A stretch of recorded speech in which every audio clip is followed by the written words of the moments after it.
சுதந்திர தினத்தன்னைக்கு முதலமைச்சர் விஜய் கலந்து கொண்ட நிகழ்ச்சி தொடர்பா திமுகவுடைய அதிகாரப்பூர்வ நாளிதழான முரசொலி வெளியிட்டுள்ள கடுமையான விமர்சனம் அரசியல் வட்டாரத்துல இப்ப பேசும் பொருளாகி இருக்கு.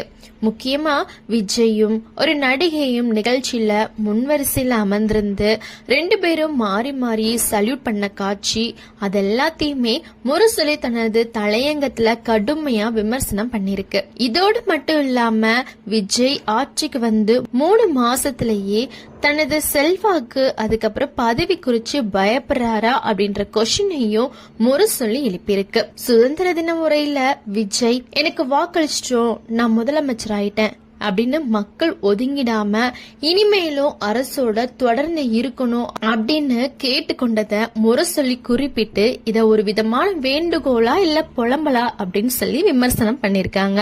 அதுக்கப்புறம் விஜய் அரச நம்பி வாக்களிச்சு